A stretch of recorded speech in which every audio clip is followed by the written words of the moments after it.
Countdown for blast off. X minus 5, 4, 3, 2, X minus 1, fire.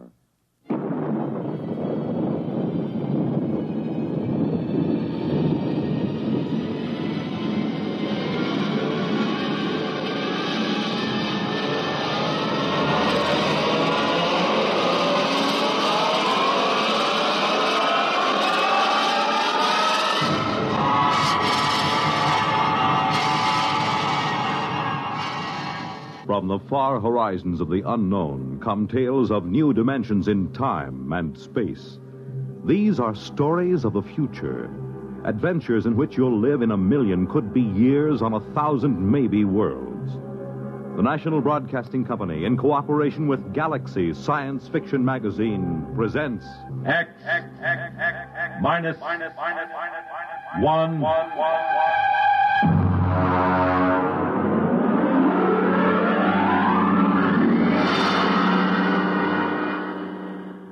Tonight, the time, 150 years from now. The place, a luxury spaceship en route to Venus.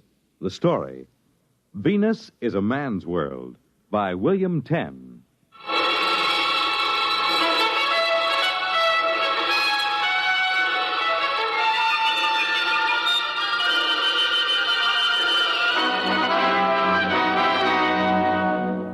Some fellows are lucky. They have brothers, but not me. I have nothing but sisters. 2 of them, Carrie and Evelyn. Sometimes Carrie isn't too bad, for a girl, I mean. But Evelyn, boy, she's hopeless. It was Evelyn's idea to put me on that spaceship, jam-packed with 300 females, and all of them aching to get themselves husbands. In the one place that's still to be had, the planet Venus. Well, anyway, 20 minutes after we took off from the spaceport, I was bored stiff. Ferdinand, do stop fidgeting and sit down. I don't have anything to do. Well, I'll read to you and Carrie. Would you like that? No, I want to do something. What's the name of the book, sis? Well, it's titled Family Problems of the Frontier Woman. Doesn't it sound intriguing? Peachy keen. That's enough out of you, young man. Why don't you take a walk around the ship? Can I go with Ferdinand, sis? Well, wouldn't you rather we start the book? You should, Carrie. Every girl should read about the family problems of the frontier woman. Keep quiet, you boy. Oh, children, let's have enough of that. Now, go ahead, run along, you two. And Carrie, look after Ferdinand. See that he keeps out of mischief.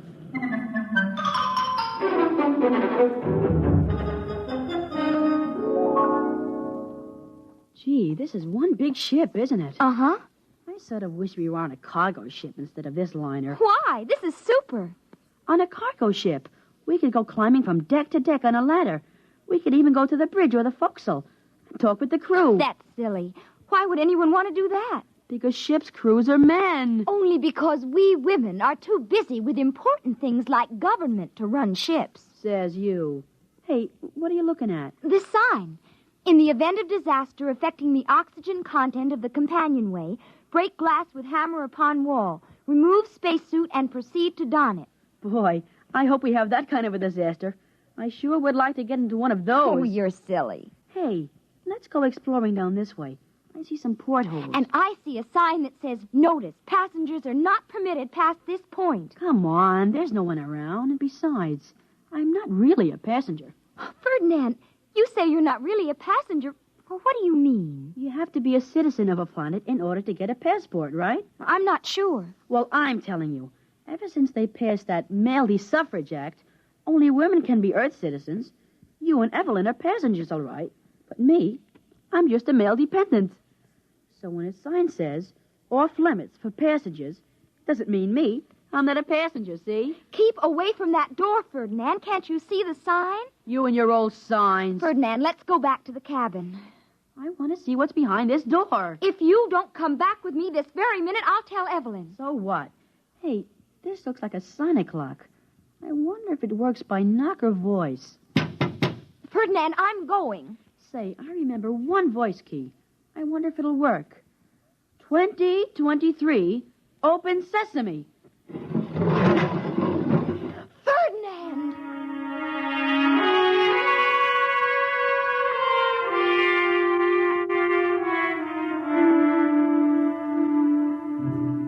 Out of all the million possible combinations, I hit it just right.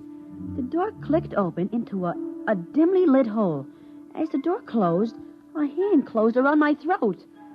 The lights came on, and I found myself staring up the muzzle of a highly polished blaster, held by the biggest man I'd ever seen. We just stood there looking at each other for a while, till finally he said, Why, you're only a tadpole. Sir, A little tadpole. I must be getting jumpy enough to splash. my name is Ferdinand Sparling. I'm very pleased to meet you, Mr. I hope for your sake you aren't a tadpole brother to one of them husbandless Anura. Husbandless what? Anura, herd of females looking a nest. I come from Flatway, folks. You're a Venusian? Yep.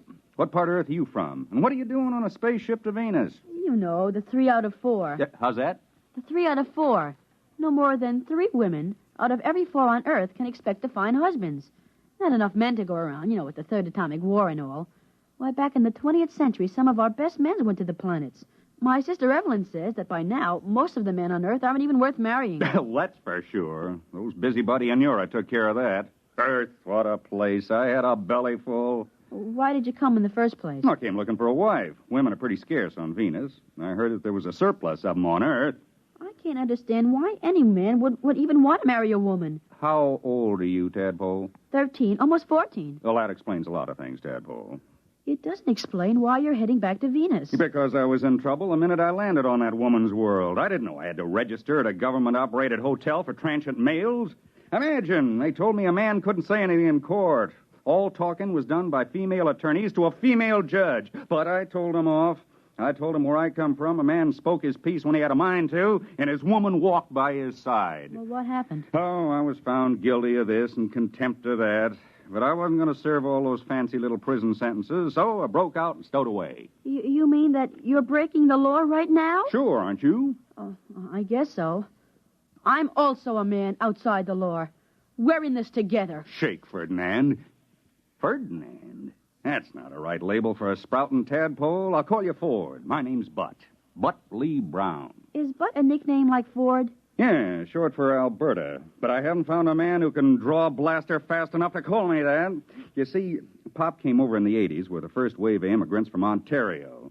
Named all of us boys after Canadian provinces. I was the youngest, so I got the name they were saving for a girl. Golly, Mr. Butt, you must have had a lot of brothers. Yeah, full nest. They're Sass. His real name is Saskatchewan. Manny after Manitoba. And Uke, he was named for Yukon. I got one for every province and territory in Canada.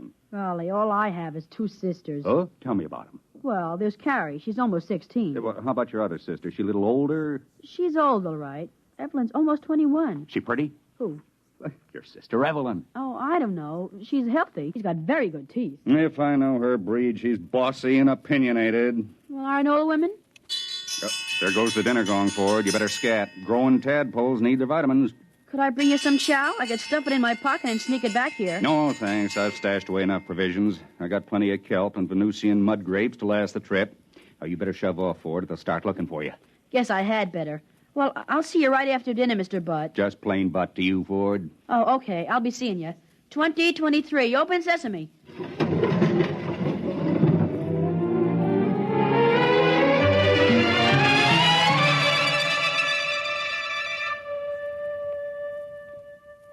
Ferdinand, please be seated. I want to talk with you. Now, they just rang the dinner gong. I am aware of that. Now, where have you been? Around. I demand a straight answer. Where have you been, Ferdinand? I told you, sis, around. And don't call me Ferdinand. Call me Ford. That's what Butt calls me. Bart. Who is Bart? Oh, nobody. I just made it up. Ferdinand. I can't tell you. I can't. You must. Well, you promise you won't turn him in. Well, Butt's my friend. He's a Venusian.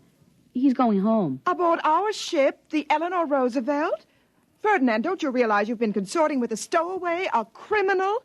What sort of antisocial ideas has this warmongering masculinist been putting into your head? Butt's a nice guy. He asked about you. Oh, indeed. I told him you had very good teeth. Really? Well, take me to this man. I will if you promise not to turn him in. No, I promise.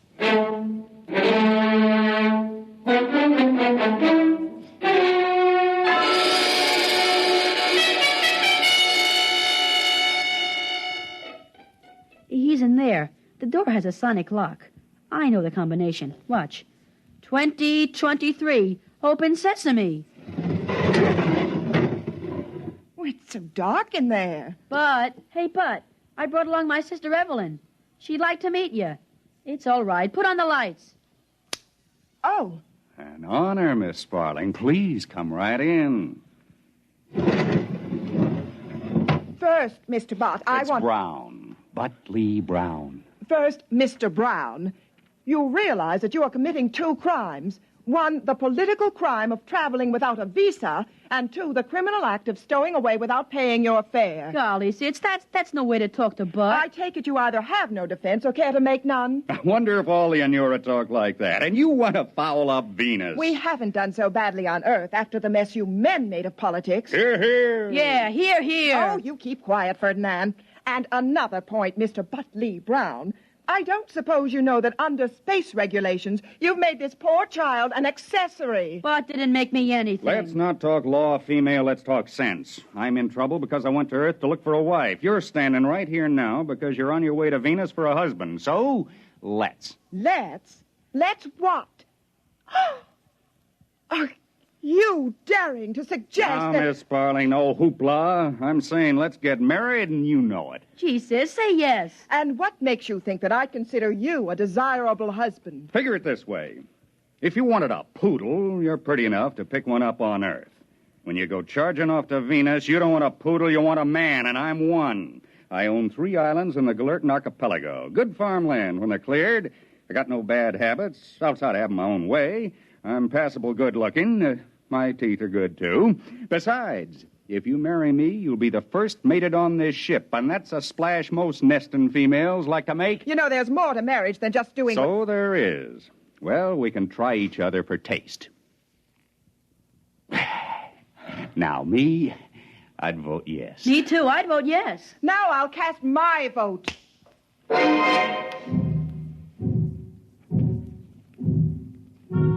Well, you guessed it. She broke her promise. I suppose the kiss did it. She put it a stowaway to the captain, and he sent the detail from the ship's crew to haul Bud off to the brig. Well, later that afternoon, all the passengers, 300 females and me, gathered in the lounge for the hearing. It's all on account of you. Shush! Don't shush me. You promised you wouldn't get Bud into trouble. Oh, you snitch. Shush, the captain is rapping for quiet. By authority vested in me under the Pomona College Treaty, the stowaway Evanusian, Butley Brown, will be tried for violation of Articles 16 to 21 inclusive of the Space Transport Code. Purser, bring in the prisoner. Ladies! Those cheap extroverts, and they call themselves responsible. Ladies! Dear ladies! Thank you, ladies. Butley Brown, I order your person and belongings impounded for the duration of this voyage as set forth in sections 41 and 45. Captain, the sections are 43 and 45. You're quite right, Miss Sparling. Sections 43 and 45 of the Mother Anita Law Emergency Interplanetary Directives. Aren't you even going to give me a fair trial before you hang me? Ladies, I beg of you, ladies. Captain, what exactly are the charges against me? You're a stowaway. I can pay for my passage. You can? Well, then I guess we can dismiss the charges. Ladies, gentle ladies. Just a moment, Captain. Yes, Miss Sparling? I demand justice. You can't let him off that lightly. Besides, there's the other charge. What other charge? Assault. That comes under sections 18 through 35 of the McDonald Law. It does? Well, then would you tell the court in your own words exactly what happened? Well, when I first laid eyes on Mr. Brown, he seemed to be a fundamentally decent chap, despite his barbaric notions on equality between the sexes, or worse. I was positive I could shame him into a more rational social behavior and make him give himself up. Go on, Miss Sparling. Just as I was getting over the colossal impudence involved in his proposing marriage and was considering the offer seriously, on its merits, as one should consider all suggestions, he deliberately dropped the pretense of reason. Get her. Ferdinand! My name is Ford, and you're nothing but a big snitch. You promised not to get Bud into trouble. Your name is Ferdinand, and stop trying to act forcefully like a girl. It doesn't become you. Miss Sparling, did I understand you to say that you were considering Mr. Brown's proposal of marriage? That is true. I will not deny that he appealed to me. He appealed to me as most savage ancients appeal to their women, as an emotional machine.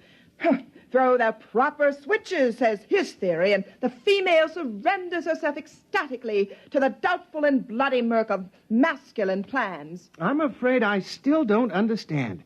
What exactly did Mr. Brown do? He kissed me. Ladies, ladies, please, ladies. Mr. Brown, do you deny kissing Miss Sparling? No, Miss Sparling, do you deny enjoying the kiss? Your question is irrelevant and immaterial. Oh, she enjoyed it. How would you know? Well, I was right there. I could tell the way she acted.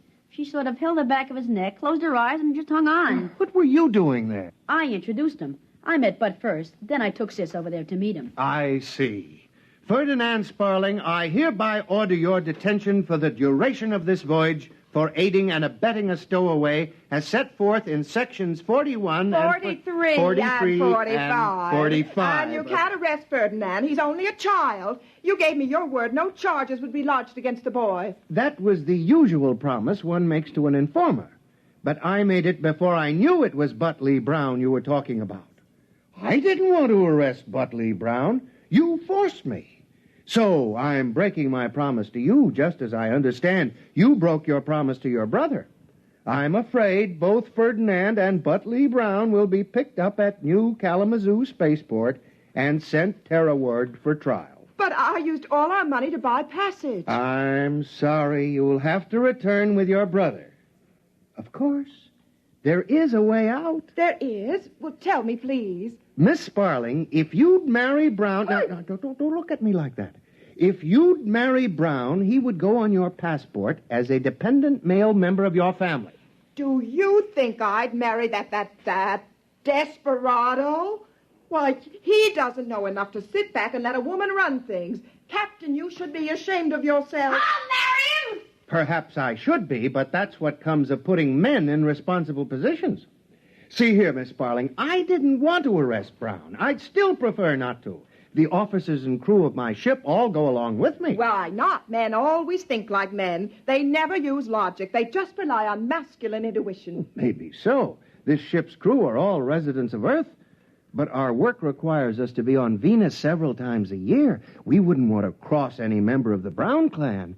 They're all men of influence on the polar continent. No, I wouldn't doubt that for a second. If anyone gets in their way, they merely oxidize them with a blaster. Take Butt. He's a big man in his own bailiwick, the Galertan Archipelago. When he wants to put somebody in office, well, he just appoints them. Mr. Brown has that much influence, you say?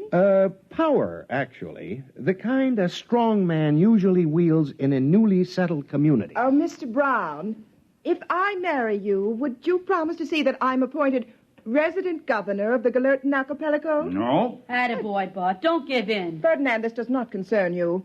Mr. Brown, I might even consider a county clerkship. Nope. Stick by your blasters, Bud. Show her you're a real man. Mr. Brown, it would seem to me that if you really want to marry this attractive young lady, a compromise could be worked out. Well, I could make her sheriff. Oh, no. Would the position of sheriff of the Galertan Archipelago be acceptable, Miss Sparling? Yes. Good. I'll marry you here and now. I want to be a bridesmaid. Always a bridesmaid, never a bride. That's me every time. Bud, you shouldn't have sold out. Why did you do it? You don't have to marry her for my sake. I wouldn't care what they did to me. That's all right, Tadpole. I'd do anything for my favorite brother-in-law. I'd sure like to be your brother-in-law. But gosh, you don't have to marry Sis. You can have any one of these 300 females. Why marry Sis? I'm stubborn. What I like at first, I keep on liking. What I want at first, I keep on wanting until I get it. Yeah, but making her sheriff, what's going to happen to our man's world? Don't worry none about that, Ford, my boy. Wait till after we meet and go out to my islands. She'll find herself sheriff over exactly 2 Earth males, you and me. And I got a hunch that'll keep her pretty busy, huh? How about that,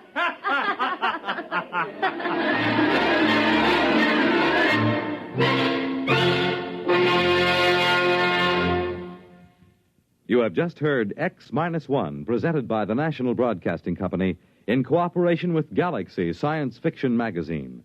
which this month features An Eye for a What? A story of the Earthmen who thought they couldn't hurt a friendly alien if their lives depended on it, while all the time their lives did depend on it. Galaxy Magazine, on your newsstand today. Tonight, X-1 has brought you Venus is a Man's World, a story from the pages of Galaxy written by William Tenn and adapted for radio by Arthur Small. Featured in our cast were Dennis Bellavio as Ford, Bob Haig as Butt, Jerry Ann Raphael as Carrie, John Gibson as the captain, and Frederica Chandler as Evelyn. This is Fred Collins. X-1 was directed by Daniel Sutter and is an NBC Radio Network production.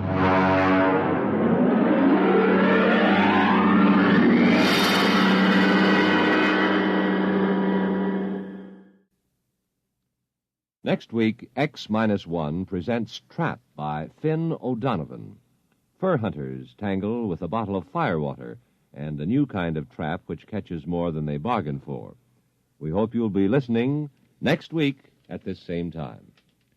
This week, the Boy Scouts are celebrating their 47th year of service to American youth. Throughout the country, there will be open houses, courts of honor, indoor and outdoor campfires, cub circuses, scout expositions, explorer events, and other special activities. This is the second year of the 4-year program, Onward for God and My Country, which was launched to help prepare America's boys to live in today's world and prepare them to carry their full share in the years ahead. It's designed to give youth an opportunity to develop physical fitness, self-reliance, a sense of personal responsibility, a spirit of helping people, a willingness to share, an understanding of our government's democratic processes, and a firm spiritual foundation. On Sunday, February 10th, churches of all faiths will observe Boy Scout Sunday, with scouts attending services in uniform. The world on a new hotline. Listen for news on the hour and the exciting hotline service all day, every day, on most of these stations.